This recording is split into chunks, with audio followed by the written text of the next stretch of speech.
Welcome everybody. It's time for our Knitting 411. Thank you for coming back and joining me for today's episode. I know we didn't have one last month. I was traveling, so wasn't able to do this.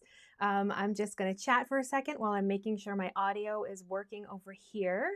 Let me just refresh and okay, audio's good. I can turn that off. Thank you for giving me a second to do that. And if you're here, go ahead and say hi in the chat. Tell me where you are streaming in from today. And we have a few questions that were submitted and one that I thought would be great as a discussion. So we'll start with sort of a discussion first. And as always, whenever you have something to share, feel free to share it in the chat. I don't know everything. You have lots of good advice to share as well and more experience that I might not have. Our question is about like whether you're a beginner, an advanced beginner, intermediate, and all that kind of thing, like where you would fall in your knitting. And I think it really depends on like the type of knitting you're doing, because like let's say that you do Fair Isle or stranded knitting all the time, you love it, so you could be pretty advanced in that, but maybe you've never knit cables, so you would be a beginner in cables. So we're going to dive into that. But anyway, yes, when we are chatting, I love it when you leave comments and your advice as well, so feel free to do that as we go through things. We've got a couple things in the chat. We've got Cindy in Idaho. Hi, Cindy in Idaho. And Mel is in New Mexico. Hi, Mel in New Mexico. Working on a bed cape with yarn. I was tired of being in my stash. Yes, get rid of some of that stash yarn and use it up. And Liza in chilly Ocala, Florida. Well, we have snow here, so I think we might beat you on the chilly part, but it's probably warmer there than it is here. But welcome, Liza. I'm glad you're here. And Elaine in Pittsburgh, North Carolina. Cold here. Yeah, cold here too. And Jill in chilly Chicago. Hi, Jill in Chicago. Oh, and Nicole in Kelowna, BC. Hi, Canadian. Nice to have you here too. And Linda in Southwest Michigan, a snowy Southwest Michigan. Yeah, we've got snow now too. Here, I was hoping it would melt. I was thinking the ground's not frozen yet. Maybe it'll melt, but no, it was quite a lot of snow, and it's starting to freeze things up here. And Mern in Portland, Oregon, and Lisa in Saskatoon. Hi, Lisa. So glad you're all hanging out with me here today. We are going to get right to the questions that were submitted. Let me find my first one. So this one is sort of the thing I thought we would talk about first, like have a little discussion about this. So Melanie asks, can you talk about what skills are needed for beginner, advanced beginner, intermediate, and advanced level knitters? When patterns say intermediate knit, what skills should the knitter know or at least be familiar with? I'm currently knitting Siri, and for me, that's an intermediate level. Okay, now I would say that it depends. Like, there are some general guidelines that I'm going to share from the Craft Yarn Council. So I put a link for this down below, what they would call their project levels. Now, designers might use this, or they might have their own sort of system. I love it when a designer lists the skills that are needed. I like the list, not saying that I have to know all that, or I cannot do that pattern. But if it's a skill I don't know, then I know I'm going to learn that when I knit this pattern. Like, the pattern might have a tutorial for it, maybe not, but then I can go on my own and research that skill so I know that I've got the right skills for that project. I like the list of skills, but I sometimes think maybe it scares knitters away because they're like, oh, I don't know how to do that, so I can't knit that. Instead, I think you should reframe it and think, oh, I can learn this new skill while I knit this project that I really want. That's my preferred way to learn new things, is to pick a project that's really appealing to me and hope that there's some new skills in there that I can add to my knitting toolbox. But these would be like the basic ways that you could see them divided. But again, it depends on the designer. Designers can decide how they want to put that in their own list, or however they want to divide things up. So Craft Yarn Council says basic would be anything that's just basic stitches, like probably garter stitch or stockinette.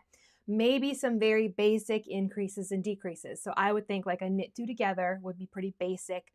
A yarn over, learning to do a yarn over is pretty basic. And then the next level is easy. And they say that could include simple stitch patterns, color work, and or shaping. So shaping would be, again, increases and decreases. to create like whatever the shape is in the garment. Color work, easy color work, I would say would be like a slip stitch color work or maybe mosaic. Simple stitch patterns might be something repetitive like a seed stitch or rib or something like that. Then we bump up to intermediate. So now we've got more involved stitch patterns and more color work and or shaping. So maybe with the shaping now you're seeing short row shaping. You could see that in the easy too, but I think probably that would fall under intermediate. Color work, maybe we're going to do some stranded, like 2 colors at once. More involved stitch patterns. So something that's beyond like the basic, you know, like a ribbing or a seed stitch, something that's a little more, maybe there's some charts or written instructions that you have to follow to do that stitch pattern. It's not something that's very simple and repetitive. Then we have complex. So complex stitch patterns, I would put brioche probably here. Color work, like Fair Isle or other types of stranded color work would probably fit here. And or shaping using a variety of techniques and stitches simultaneously. So maybe you're doing shaping while you're working the color work. So you've got like lots of things going on all at the same time. So that's the Craft Yarn Council. They're like sort of division of how things would be divided. But I think that's pretty, I mean, that only does things like in a very broad sense. Like, okay, I'm a master knitter, so I know how to knit cables and, you know, some other things, but I've never added beads to a knitting project. So I could say I'm an advanced knitter, but when it comes to like beading in a knitting project, I would be a beginner in that specific type of project because I've never done it before. So I'm starting at like a beginner level. No matter how complicated or easy the beaded project is, I'm a beginner. So I think like this list can sort of give us like a basic foundation, but then it really depends on, excuse me, I got a little froggy throat there. It depends on the type of knitting. Like I said earlier, maybe you love to knit stranded knitting, you do it all the time, but you've never knit cables. So you might be very advanced in stranded knitting, but you might be a beginner when it comes to cables. So I think like that's something to take into consideration is it depends, like you could have a general skill level, perhaps you know quite a few increases and decreases, you're good at reading charts and written instructions and all of that. So you might be like an intermediate, more advanced knitter in general, but there's a skill you haven't tackled yet. So you'd still probably be in the beginner category for that particular skill. And then again, designers, they might use these guidelines in their patterns. They might not. They might have their own that they sort of estimate where things should fall. They might include the list of skills. I like it when they include a list of skills. So this at the beginning too, but I'm going to say it again for those who might just be hopping on, is I like the list of skills because it tells me either have to know all these things or I'm going to learn these things as I knit this project. Like the pattern might not be a tutorial. It's going to teach me how to do some of those skills like sewing things or mattress stitch, but I can go and research that skill and learn how to apply it in this pattern. So I like it when a pattern does list those skills. I don't let it scare me off from knitting that thing though. If you're a new knitter or newer knitter and you find a pattern, it has a list of skills and you're like, oh, I can't knit that because I don't know how to do this or this or this. Take this as your opportunity to learn how to do those things because you want to knit that pattern. I think that's a great way to learn new skills. I love to learn new things when it's like in the middle of a project that I want to knit. Like there's a sweater I really want, maybe I can learn a new skill as I knit that sweater, and it's like a 2-for-1 deal. So I hope that answers a little bit about that. Let me get this off the screen and see if we have anybody have any thoughts to share about like those beginner skill levels or anything like that. We've got a few more people joining us. Hi, Michelle in Quebec. Hi. Nice to have another Quebecer here. And P. Tisdale in San Diego. And Maria in Germany. Hi, nice to have you here, Maria. I love it when we have people from all over the world. So if you have any thoughts on skill level and what you think, like, or is there a pattern that had like really well-written skill level on there, or a designer who does that really well, then go ahead and share that in the chat.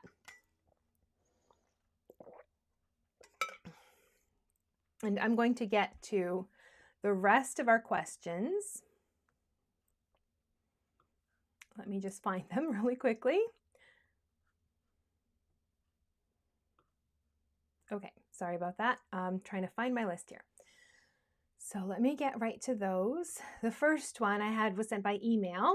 I am a barely experienced sweater knitter. You got me through my first one, for which I thank you. I'm very glad to help you with that. trying my hand at a seamed pullover vest to find out if in the round or seamed is the way for me to go.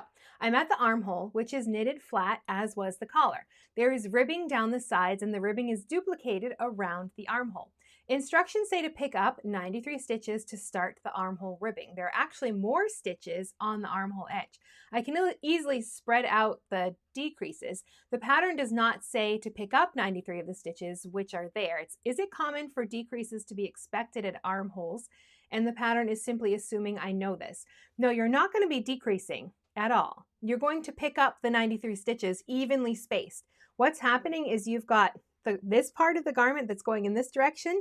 You've got rows happening here, and you're going to be picking up going in this direction. So you've got stitches. Stitches in rows aren't, your little knit stitches aren't square. They're more like rectangular.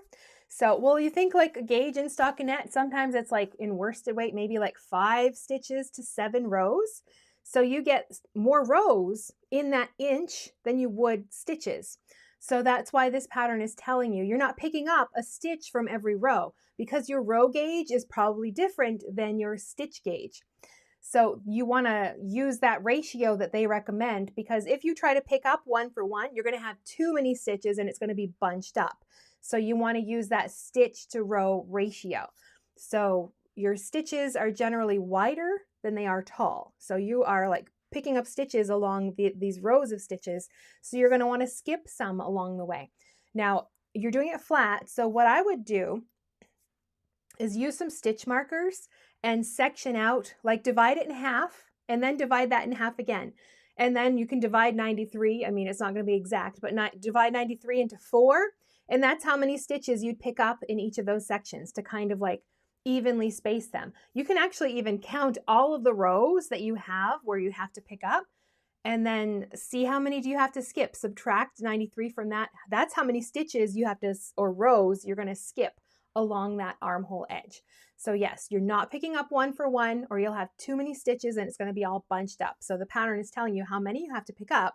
You just have to make sure they're evenly spaced in that area that you're picking up. Next question. And of course, if anybody has any thoughts or tips or advice to share with the questions, please go ahead and leave them in the chat.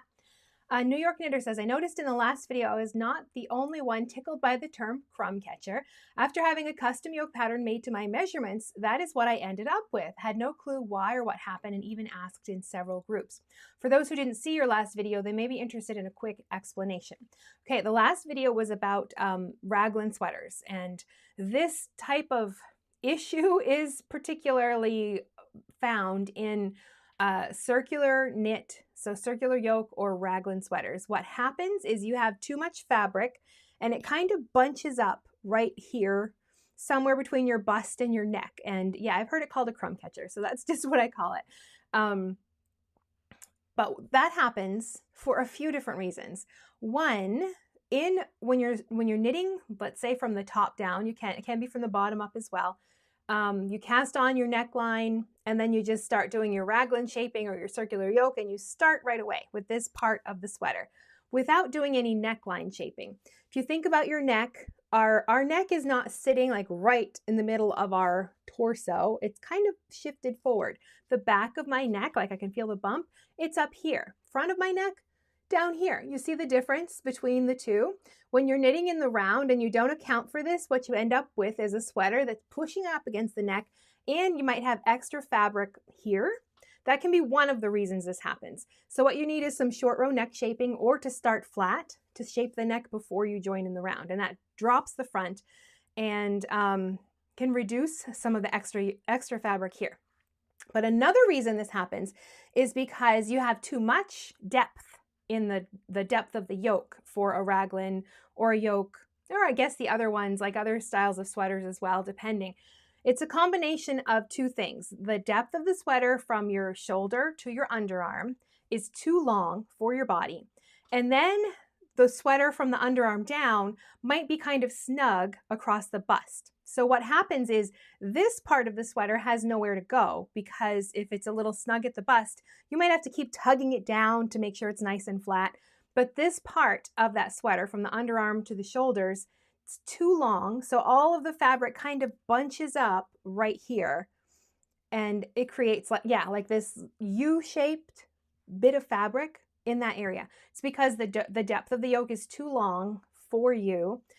And combined with the fact that like the body might be a little snug is good. Snug is a fine thing, but you have to make sure you're more conscious of the fit in this part. The more oversized the body, the more room you're giving that fabric to move down, so that you won't end up with this issue. But yes, this can happen. So good thing to bring that up again. Thank you, New York Knitter. But I will make a note maybe to go add a link to that video down below, so you can listen to more about that, about proper sweater fit. So just write that down as a note to self. Okay, next question. Nope, we'll put some of the comments in first. Let me pull them down. So Mel, your pickup ratio might be different from the designers. Very true. If you fold the piece you have knitted so you see your stitches alongside the rows, you can see how many stitches to rows fairly visually. Yes, that's a good point, Mel. I generally don't even use, because sometimes our row gauge is different anyway from the designer. So you do have to know your stitch and row gauge. So what I would do in this case would be, I quickly looked at this pattern, and you do have some ribbing at the sides that's vertical.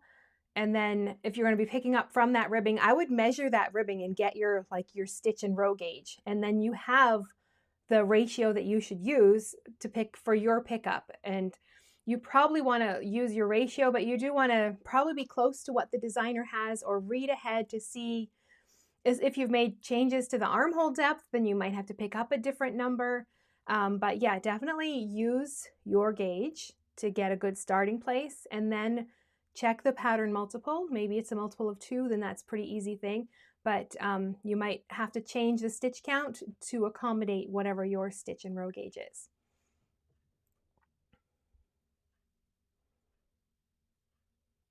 For sweater patterns, the designer assumes standard sizes. Where can I find this standard sizes? I would like to know for my shoulder width, the bust size, which armhole it's assumed. That Craft Yarn Council link that I put down in the video description box, there's also a body standard size chart there. Every designer, I don't know, every designer doesn't use this one, but this is one that's freely available. So quite a few designers do use it, but designers don't say which standard charts they use. There are others that they can use. I use a combination. I use the Craft Yarn Council, but I have some others as well, and I kind of mash them up to create my own. But that is a place to start anyway, the one with the Craft Yarn Council. Okay, next question. If you were stuck on a desert island and you only had access to 5 to 10 different yarn options, which ones would you want those to be? I had to think about this one for a bit because I love yarn. So probably I use Knit Picks a lot. So I would pick some of theirs. Probably if I had to narrow it down, I would pick Palette. I use their Palette yarn a lot. Or if I could find I would say in general, a 2-ply fingering weight, super fine, that category, in lots and lots of colors. For stranded knitting, I would want something like that. I also like their Lindy Chain yarn, which I think is linen and cotton. I really like that one. And their Wonder Fluff is really nice. And Galileo and Gloss. Those are probably my favorite yarns from Knit Picks. I also like Brown Sheep Company. Their yarn, it's like my workhouse wool. Like it's a workhorse. Like I just love that yarn. It comes in a lot of good colors. It comes in lots of yarn weights. And the colors are always like really super consistent, which I really like. So Brown Sheep Company. Universal Yarns is another one. I've got a few that I've used from them and I've loved them all. Bamboo Pop and Wool Pop are 2 that I really, really liked. And hand dyers, if I had to narrow it down to a few, I really like Sweet Georgia Yarns here in Canada, and I've used that one for quite a few projects. And probably Hypnotic Yarns. I like my Yarnable subscription and I like her yarn line. And she now has not just Yarnable, but she's got what she calls her color bar, which is like colors that are always sort of in stock and really great color selection. So that's probably my top picks. That's probably more than 10. I don't know. But I went with the yarn brands, and maybe I can get away with that. But those are probably some of my favorites. Okay, next question. If you were teaching someone how to make socks, what pattern and tutorial would you use? Well, I would use one of my own. I put the playlists down below. You will find a link to both playlists. I have like 6 tutorials for cuff down socks and then 6 tutorials for toe up socks. So pattern, tutorial, all of that. So you'll find them down below. And Jill says, how do I or can I drop down to pick up a stitch on an I-cord edge, a slip 3 with yarn in front at the end of the row edge? Find doing an I-cord easy, but reading it is a challenge. Okay, we are going to go to the overhead for this one. So I'm going to come back to it. Actually, no, we'll go do it now. Let me switch to my overhead.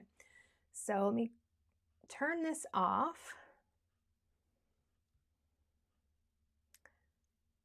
And sorry, technical things. Okay, so a slip stitch edge.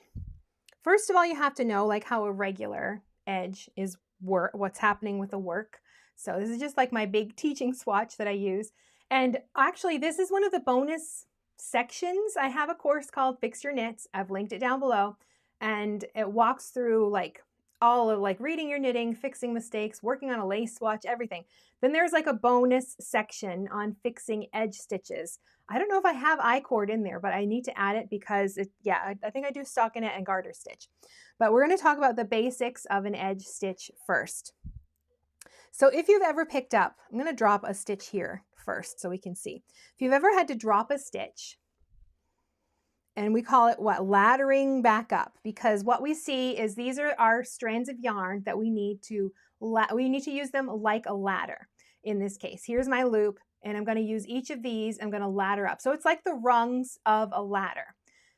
And this same thing happens on the edge stitch as well. But in this case, the ladder is connected from this stitch to this stitch. So it's going in this direction. So I can just grab my stitch, use a needle or a crochet hook. I like crochet hook when I have to pick up stitches, and I can ladder it back up. That same thing works on the edge as well, but it's slightly different because instead of being connected to a stitch on each side, like this stitch here connected on each side, this stitch here is connected to a stitch on the side, but then it's connected to the stitch above it. So instead of like, I think it's Lucy Neatby has like this really cute drawing that she does where like they're linking arms, you know, they're happy stitches, but this one's going to hold its arm above its head and, you know, it's not so happy.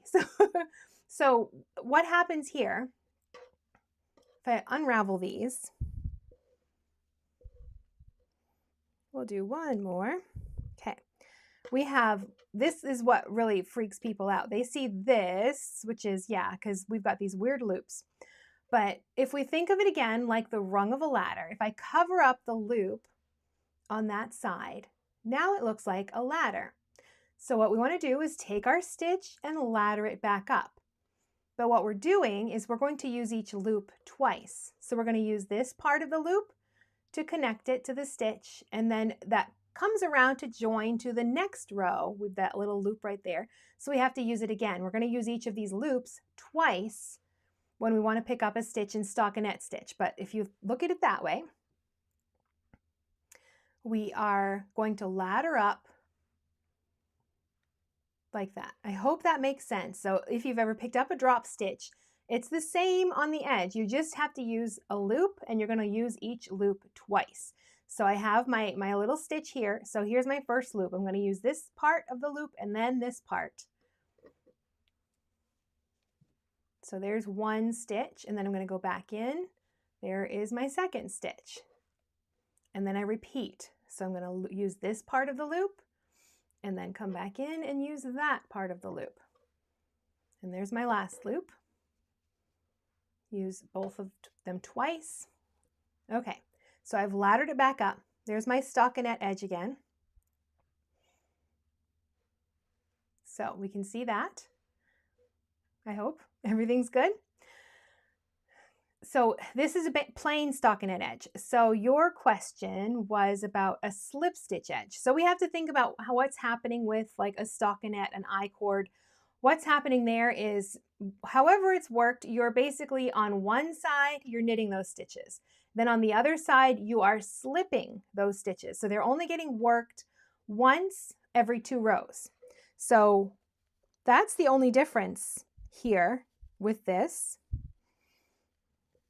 is we are going to ladder up again, but instead of using each of these loops twice, we're only going to use them once, because when you're doing a slipped stitch at the edge, then that's what you're doing. On one side, you might be knitting at the beginning of the row and then slipping those stitches at the end of the row, or you might be doing the reverse. You might be slipping them at the beginning of the row and knitting them at the end. But it's always that pair. You're knitting once and slipping once. So instead of working each of these loops 2 times to go up the ladder, we're going to use the whole strand and just do it once, and that gives us a slipped stitch. Now I know your question was for 3 stitches, but this is kind of the foundation. If you know how to do it for 1, then you'll be able to do it for 2. So you're just going to grab the whole loop and go through it, and you get, it's very messy, I know, because these stitches are huge, but you're getting like this elongated stitch along the edge. So that is the foundation of that. Now you could also, if it's 3 stitch I-cord, you're going to unravel, and you're going to do that for 3 stitches. You're going to have a long loop like this, and you're going to use each loop just once to make sure those stitches are elongated. So I hope that makes sense. So I'm going to go back to this, see what we have. Oh, Jess became a member. Thank you, Jess. And oh, I've had problems with chat messages for me showing up. Please let me know if you can see this. I can see it. So you're here. I can see you. That's good. And Max says helpful. I hope, was it the stockinette thing that was helpful, or the edge stitches? I hope that was helpful. Yes, but that is just one of the little, I don't know if I actually have one on I-cord in the course, but the course covers a whole bunch of stuff plus some like the edge stitches as well. So it's something that you can find in my course, Fix Your Knits. It's linked down below. So we are going to go to the next question. Let me see where I left off. Oh, I answered that one. I answered that one. Hopefully that was helpful, Jill, if you're here. And Ozge, I was wondering about unraveling a project which has 2 or more strands held together. Should we separate each strand and reknit, or unraveling them like they are plied together and then reknit? I suppose the tension will be affected, but wondering how. I think it depends on how you're going to reuse it. I always, yeah, if I'm not going to use a swatch, or I have unraveled, I've bought sweaters from like the secondhand store and unraveled them. It depends on how you want to use it again. It's going to be easier to keep them plied together, obviously, because you're not having to like unravel plus separate them in 2 separate balls. So I would decide that first. If you know you're going to want to use them like held double again, then just leave them that way, and you can make like a big hank and steam it, or get it wet and, you know, let it dry to get like the kinks out of the yarn. But if you know you're going to want to separate them, then yeah, while you're unraveling, it's going to be a slow process, but you can separate them out and make separate balls. Now, if it's something fuzzy like a mohair, I have not unraveled that, but I've heard that if you put it in the freezer, it can make it easier to unravel, because it has a tendency to be very sticky and not want to come apart. So you could pop it in the freezer and let it, you know, leave it in there for an hour or so. I don't know how long. I've never tried it. But I've heard of people, that's what people do. And then you could separate it while you're unraveling. So, and yes, it will affect your tension, but only if the yarn, like if you try to knit with it, I do notice, like if I like unravel and I knit with it right away, my gauge could be different than if I knit with, like, say, some fresh yarn that doesn't have like the kinks and the curves from being knit. So it depends on what you're going to do with it, I guess, in the end. Is if you really want your gauge to be the same, then I would like either get it wet or use a handheld steamer on it to relax it again and get it back into its natural state before you do anything else with it. A couple more comments. New one here. Hi, Vima's Crochet. Oh, thank you for subscribing. So glad to have you here. And P. Tisdale, can a piece done with acrylic yarn be blocked? Yes. Let me see. Do I have more questions? Okay, I've got one more I want to get to that I don't want to forget. So I'm just going to put it on the screen so I don't forget. But acrylic yarn. Okay, here's what I would say about acrylic is water resistant. So it needs more time in the water to let that water absorb. That's why it has a tendency to hold odor and it's hard to get stains out, because you can't get the water in there like you can in other fibers. Plant fibers, animal fibers, they all love water. Well, some are like more delicate in water, but they like soak it up very easily. Acrylic does not want to soak up water. So what I've discovered is if I like, and I can usually put it in my machine, I still put it on a hand wash cycle, but like, let's say you have a top loader. I don't anymore. I had one and I miss it. Then I would put my sweater in that. I would put it on a delicate cycle, but I would leave the lid up. And when the water was done filling up, I would like go in there and squash that sweater down to make sure it was sitting in the water. And I would let it, give it like half an hour or longer to let it absorb some of that water. It's going to take more than it would for like wool. You can like squish it down right away and it absorbs very quickly. Acrylic does not, like it's resisting the water. So I think you need to give it time to let it soak first, and then you can run the cycle, you know, if you're going to run it in the machine or whatever. If you're going to wash it by hand, yeah, put it in there and squash it down. Give it time to let that water absorb and then let it dry. Now, it's not going to change the shape of it an awful lot. Like, it's just not, because of the way acrylic is. You can't shape it like you can with other fibers. But I think that's what people are, one of the things they're missing is they've got to give it time to soak up some water because it wants to resist. It's resistant to water. So we have to give it lots of time to soak.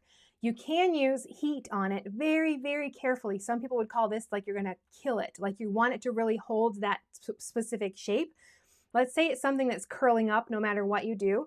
If you very carefully apply like a handheld steamer, or if you have an iron with a steam setting, don't press the iron right on the knitting. It's going to melt because acrylic is basically plastic. It's going to melt if you're not very, very careful with it. And I've actually done that. I have a blanket behind me on the chair. I don't think you can see it. That's done in acrylic. And I wanted the flowers to be nice and open. So I very carefully steamed them. And there are like a couple that I went too far, and the fibers almost, they kind of like really melt together and they look funny. Like they don't look so great. In a blanket from a distance, it's fine. So you can you can set that fiber so it's going to stay in that shape, but you have to be really careful because heat and acrylic are not friends either. But I did a test once on different ways to block a swatch, and I found that like by soaking it and then by stretching it out, like it was just stockinette. So I stretched it and stretched it. When it was dry, it bounced back into shape, but the stitches were more even.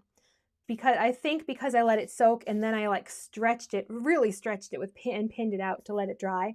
It didn't stay that size, but it did make the stitches a little more consistent in size. Okay, you guys are talking in the chat. What's going on here? So anyway, that's what I would say about what you can do with acrylic yarns. Okay, Osgay. Oh, Jess has a comment for you, Osgay. I get my husband to roll one ball while I roll the other when I unravel something with 2 strands. He's not a fan, but he tolerates helping. I tell him it will count as date night. Oh, I love that, Jess. That's perfect.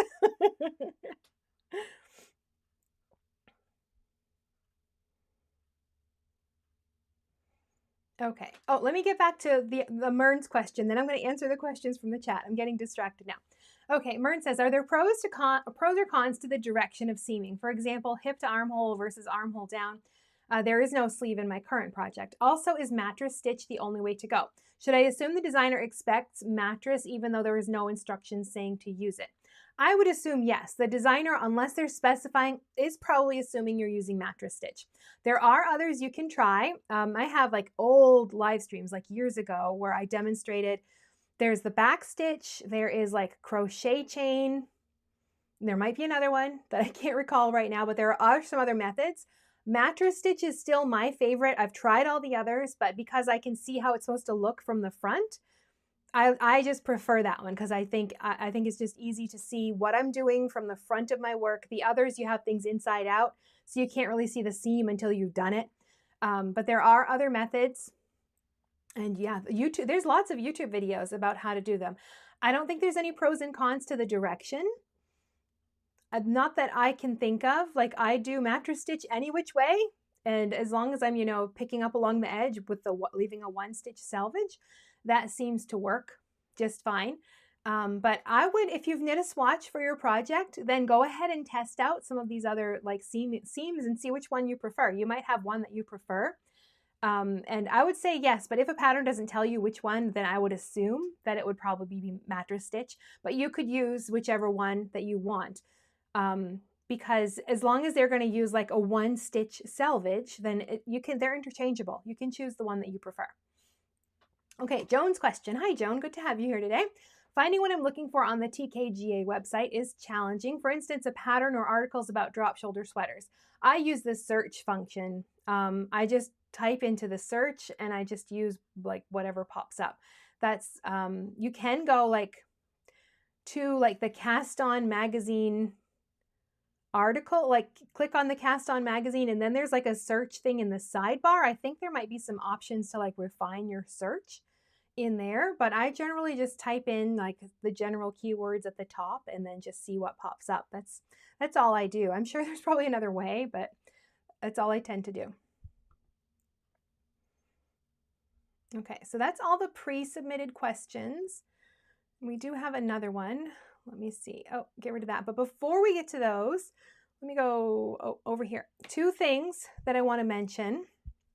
First of all, we have a new giveaway format because I'm not doing like the podcast roundup at the end of the month anymore. I still wanted to keep the giveaway, so I'm going to announce it in our monthly live stream instead. So this month, if I can find it, here it is. Oops, I lost my fingers. Lost my mouse. There it is. Okay. So we've got this book, Knit in One by Marie Green of Olive Knits, 31 skein projects. And I've already got this book. I've got some tabs in there. I'm working on a project right now.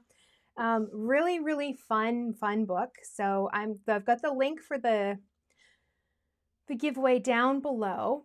Instead of doing it here on YouTube from now on, it's going to go over on my website. You can fill in the form on there. I've had issues where like when I did it on YouTube, like tagging the winner and then waiting for them to get back to me, sometimes they never get back to me. Like they don't have their notifications turned on, so I don't hear from them. So this way I can do it through email. Like I can let you know right away by email if you've won or not. So there's the link, TanyaKnits.com/giveaway. It's linked down below. So when the live stream is over, you can go enter that. I just turned it on today, so it's all ready to go. And that will close on the 25th. We're going to give it 2 weeks to run. You can win a copy of this book. And this book is nice patterns in here. And I really like that she has got it divided up by yarn weight. I think that's really fun. So like the first section will be like sock weight yarn, and then DK weight yarn, and then worsted weight yarn. So, and then lots of projects in each of them that uses just one skein of yarn. So this is helping me get through my Yarnable stash. I've got a lace shawl on my needles right now that I started over vacation. But anyway, so our giveaway from now on, instead of doing a video at the end of the month and having the giveaway there, we're going to do it here. I'll mention it here, and then we'll just host it on the website instead. So you'll find a link for that down below. And the other thing I want to show off, because one of the other things I like to do is talk about the Yarnable subscription. Oh, I should take the book off there. Let me get rid of that. Goodness, what's up with my mouse today? Jumping all over the place. Because on my podcast, I also like to talk about what's happening with Yarnable because I really like that subscription. So this is the yarn from this month. This one is called Wild Current. I really like these colors. It kind of reminds me, I don't know, was it the 90s or the late 80s where everybody was like hunter green and cranberry?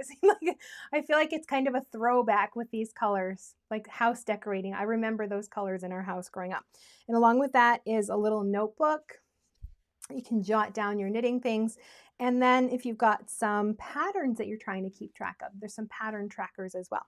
So that is the Yarnable subscription for, what is this month? November? I think it's November, or maybe it was October's. Is this November's or October's? This is November's. So hopefully you have if you have it, then I didn't spoil it by giving you a sneak peek. I hope not. If I did, I'm very sorry. I didn't think of that. But now let's go to our live questions and see what other things what other questions you have that you would like to have answered. Okay, Max, question on blocking. I've completed a wool cardigan and am ready to do the band. Should I block first before applying the final button band? The smart me would say yes. Lazy me would say you don't necessarily have to. I'm working on a cowl right now and I didn't block it first, and I have to do a button band on the cowl. So yes, To make it easy on yourself, it's better to block it first. If you're like me and you're lazy and don't want to wait, I'm not calling you lazy, sorry Max, but I know myself and sometimes I just want to move on. Then if you have a handheld steamer or an iron, don't press the iron on your knitting, but you can pin it out and then steam it to like get that edge, like especially if it's curling. It's such a pain trying to like uncurl something and use it to sew or whatever. So like for a quick thing, if I really want to get right to it, I won't give it a full block. I will steam block it and just get the fibers to relax, get that edge to relax so I know where I'm picking up. But if I really want to be very precise and I will want to take my time, then I will block it first. Pin it out, make sure it's nice and dry and those edges are nice and straight before I start blocking. So it's up to you. If you want to do it like the proper way, then yes, block it first, make it easy on yourself. If you want to be quick, then use a handheld steamer. And I love my handheld steamer. I don't even use an iron anymore. Like I just use that thing for everything. For knitting, for ironing clothes. Well, I don't iron clothes. I steam them now because it's just so much easier. But yeah, a nice quick steam can be like the in-between. Nicole, my V-neck sweater is getting stretched out and showing my bra straps. Any suggestions how to cinch it up so the straps won't show? I don't have any of the original yarn left. I would try some, I've not tried it, but I've heard people, this is what they've used, is some of that elastic thread. And you can do like 2 or 3 lines around the neckline to like bring it back in. So you would like maybe start closer to the edge of where like if it's stockinette and the end of the ribbing, start there first, put some elastic thread in, and then maybe do another line a little bit away from that and see if that will like help hold its shape and see if that'll cinch it back in again. Or depending on how it was knit, you don't have any yarn left, you can sort of unravel and reuse that yarn, but I'd be careful of that if I didn't have any left. But I would try the elastic and see if that will help. When hand washing a knitted item, does it have to be blocked after every washing? Well, I would say that the washing is, I'm trying to make this a little bigger. Oh, no, it's not going to make it bigger. The blocking or the washing is blocking. Like that's, you don't have to, if you mean by stretching it, no, you don't have to do that. Unless it's a stitch pattern that needs to be opened up like lace, then yeah, you're probably going to want to stretch that open. But I mean, it used to be that blocking involved like blocking boards and pins and wires and like super stretching things. But now it's just kind of a catch-all term for washing and caring for your knits. If you're going to get it wet and let it get it and then dry it, you're blocking your knitting. Like that's the term that we use now. We just call it, did you block it? Then that's what it means is you got it wet, you let it dry. Maybe you stretched it, maybe you didn't. But in your specific case, it depends on the item. If it's something like with lace, then yeah, you're going to have to stretch it out every single time to get that lace to open up again. If it's like a garment, all of my garments, I just wash and I just, I've got a big play mats and I just put them on that and I let them dry. One has like some lace edging around a sleeve. So after it's dry, I will come back with my handheld steamer later on and like open up that lace. If it's something with cables, I don't stretch it because I don't want to stretch out the cables. I actually do the opposite. I kind of squish them up because I want them to be nice and textured. So it's like a 2-for-1 here. Yes, I mean, you're washing, so you're technically blocking, but if you mean by stretching, no, it depends on the item.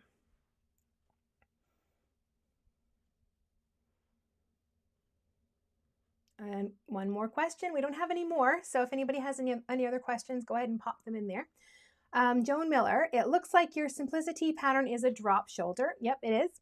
Could extra stitches be cast on under the arms to add more length to the sleeves? Yeah, you could.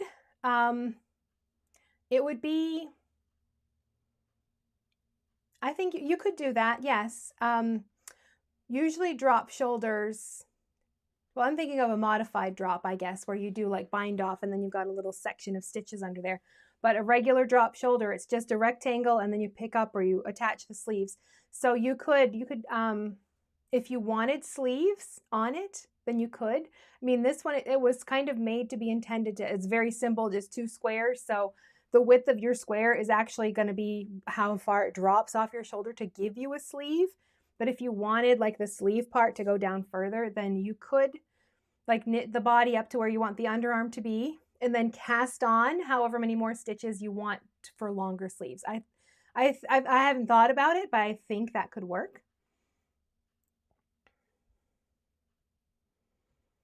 And then speaking of that, some neck shaping, yes, it would be, but the whole point of that particular pattern was to be a very, very basic beginner pattern. Like it was meant for people who'd never knit a sweater or a top before and wanted something very, very simple. And the simplest thing to knit is 2 rectangles that you sew together. So there's no neck shaping in that. Just it's for that reason, because it was meant for a beginner. But if you know how to add neck shaping, and I know you do, then you could absolutely do that. But you'd want to do it. You'd have to, I would chart it out. I would like do a chart of the mock rib and like show the stitches you want to bind off and then maybe decrease at the side. So you can kind of have a chart to visualize how that's going to look in the mock rib pattern.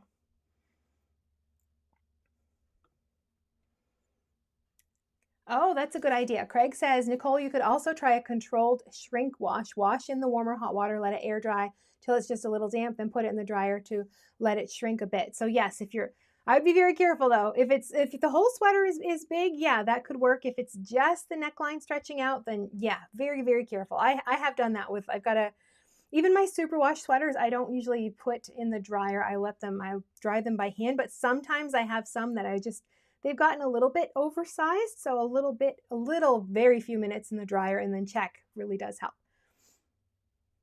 And yes, Craig, exactly. You have to keep an eye on it. Don't just throw it in there. Okay, that's it for questions. I'm going to wait another minute if anybody else has any more that we can answer. And then just to remind you one more time, we've got our giveaway. Let me put the link on the screen again. So TanyaKnits.com/giveaway for Knit in One by Marie Green.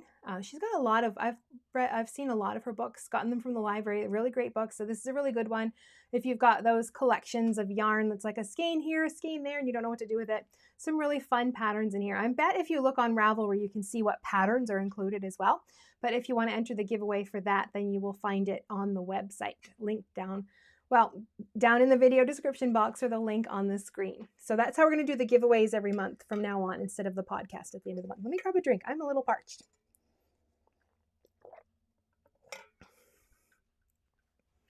Okay, doesn't look like we have any other questions. So we will wrap it up for today unless I see something pop up on the screen. That is all the questions I had. Let me check my list. I don't think I missed any. I did not. That's good. So our next stream will be in a month, since we're only going to live stream once a month now, since we're back to doing our Knit in Chats pre-recorded at the beginning of the month. So the second Tuesday of every month now is the schedule I have planned going forward. So our next episode will be Tuesday, December 9th at 11 a.m. Eastern. And the topic we're going to discuss is measurements for sweater knitting, because the Knits That Fit class is opening up again. The class will kick off in January, so I'm going to open up enrollment in December, and that is for anybody interested in knitting a top-down circular yoke or raglan sweater. You pick the sweater pattern, and I walk you through how to modify it and make sure it fits your body really well.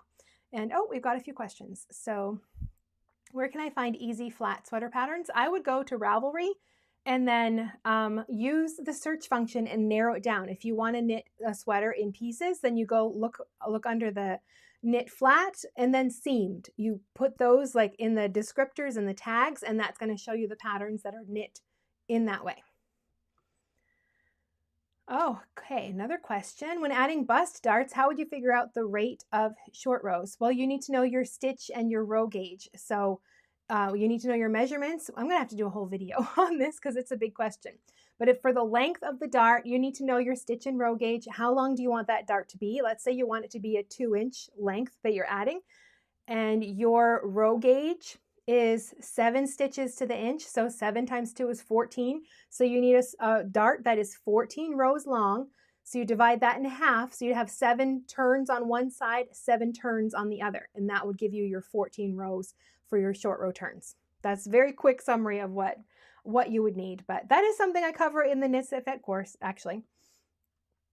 Okay, Jill has another question. If I have a really long row of stitches to purl, is it okay to go back to the other side and knit it back? Does this change the tension? That's my preference. I generally don't turn my work and purl. I purl back or knit back, whatever you want to call it. I don't turn it around. I just knit the other way. And my tension is better. I'd say test and see. My tension improved when I did that instead of turning and purling. I find I hold the yarn in my left hand, but I tend to like pull down on the yarn when I purl, which makes my purl stitches a little tighter than my knit stitches. But I don't do that when I go backwards, when I don't turn my work and I just like knit backwards or whatever you want to call it. Then yeah, it's actually better tension for me to do that. You have to test and see, but there's absolutely nothing wrong with doing that. That's my preference. And one more question from Max. Knit as you go button band, are all stitches picked up? I noticed some designer pick up all stitches and others do 3 to 4. It depends on the designer and the pattern. I can't imagine why you would want to pick up every one unless it's like a double knit button band, then yeah, because you're doing 2 sides at once. But it depends on the designer, depends on the design, what their ratio should be. And the crochet slip stitch will stabilize that. Oh yes, that's a good one too. I mentioned the elastic, but crochet slip stitch is really good. If it's stretching on the shoulders, you can also work a chain stitch through the loops on the inside of the sweater to make a faux seam. Really good advice. Jess, thank you for sharing that. So I think that was all the questions. I don't see any more. I buzzed right through those final few. So I think we'll wrap it up there for today. Oh, so it is a double knit button band. Oh, there we go. That's probably why they're picking up all of them, because you need twice as many stitches for both sides of the button band, basically. That's why they're doing that. But yeah, it depends on the design and depends on the designer. In general, like stockinette stitch, no, you're going to have like a different ratio. Stranded knitting is more square, so you might be picking up more stitches because of that.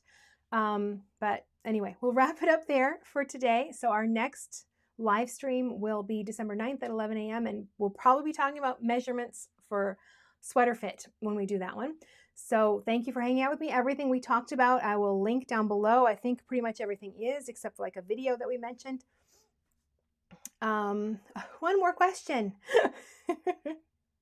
Oh no, Jess, speaking of button bands, I find that I can make a knit look band by crocheting slip stitches through the back loop. Use same hook size as needle in every stitch. Pick up. Oh, that's nice. Good idea. I thought to do a crochet one. Oh, I'm getting a lot of things in here. Can I do short rows in helical knitting? Yes, you could. I'm not sure how they would line up after. Because you have to stop and go back and forth in rows. So the edges are not going to line up if you're talking like helical stripes, it's hard to line up a stripe if you're doing short rows. So you're going to have to swatch and see if you can figure out how to do that. Okay, so there. All right, I'm not answering anymore, so stop putting your questions in. That's it for today. You'll have to save them for the next stream. So everything we talked about, linked down below. Thank you so much for joining me, for hanging out today. And if you're catching the replay, everything is linked down below, and I'll put a video right here that you can watch next, and I will see you in the next video. Thanks for hanging out with me, everybody.